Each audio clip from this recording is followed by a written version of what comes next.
Hi everyone, welcome back to my channel RMB EduTech. আশা ৰাখিছোঁ আপোনালোক সকলোৱে ভালে আছে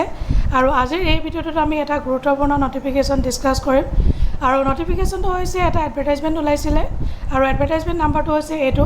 অল ইণ্ডিয়া লিমিটেডত ওলাইছিলে আৰু এই এডভাৰটাইজমেন্টৰ এগেইনষ্টত যিখিনি পোষ্ট আছিল গোটেই পোষ্টবিলাক তেওঁলোকে পোষ্টপন কৰিছে ইয়াত আপোনালোকে দেখিব পাইছে বিভিন্ন ধৰণৰ পোষ্ট ওলাইছিলে আইটিআই ৰিলেটেড আৰু হাই সেকেন্ডাৰী পাস সায়েন্স স্ট্ৰীমৰ কাৰণে ওলাইছিলে বহুত বিএসসি আৰু গোটেই পোষ্টবিলাক তেওঁলোকে কেনসেল কৰিছে কেনসেল কৰাৰ ৰিজনটো কি আৰু নটিফিকেশ্যনটো তেওঁলোকে কি বুলি দিছে এতিয়া আমি চাওঁ আহক নটিফিকেশ্যনটোত কি লিখা আছে আমি এবাৰ চাম আৰু নটিফিকেশ্যনটো হৈছে এয়া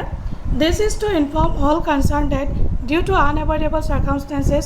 the computer based test scheduled from 1st July 2024 to 4th July 2024 for recruitment of workforces in Oil India Limited under advertisement number 82 dated iman is deferred until further advice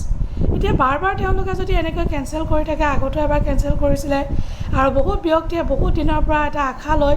preparation কৰি আছে বহুত কষ্ট কৰি আছে ৰাত দিন একাকাৰ কৰি কাৰণ সকলোৰে এটা সপোন থাকে যে অইল ইণ্ডিয়া লিমিটেডত চাকৰি কৰাটো আৰু অইল ইণ্ডিয়াত চাকৰি পোৱাৰ পিছত আৰু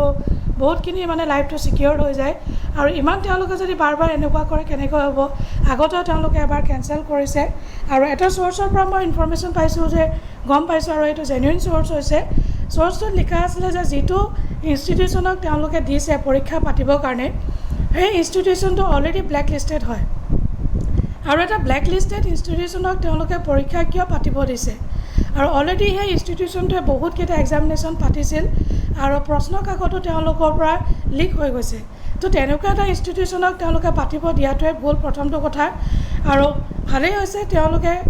ৰেজ কৰিছে ভইচ ৰেজ কৰিছে আৰু একৰ্ডিংলি এইটো পোষ্টপন হৈছে কিন্তু আপোনালোকৰ যদি কিবা মতামত আছে আপোনালোকৰ বা আপোনালোকে গম পাইছে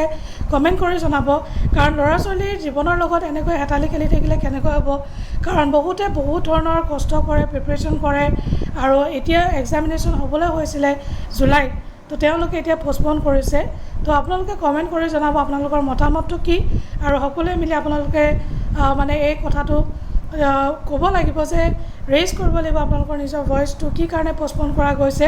কাৰণ এনেকৈ পোষ্টপন কৰি থাকিলে ল'ৰা ছোৱালীবিলাকৰ সপোনবিলাক একদম ভাঙি যায় কাৰণ বহুত এটা ডাঙৰ সপোন দেখি সকলোৱে চাকৰিৰ কাৰণে মানে উঠি পৰি লাগে আৰু তাৰ পাছত যদি এনেকৈ তেওঁলোকে পোষ্টপন কৰি দিয়ে হঠাতে এইটো এটা মানে বহুত ডাঙৰ কথা অইল ইণ্ডিয়া লিমিটেডৰ কাৰণে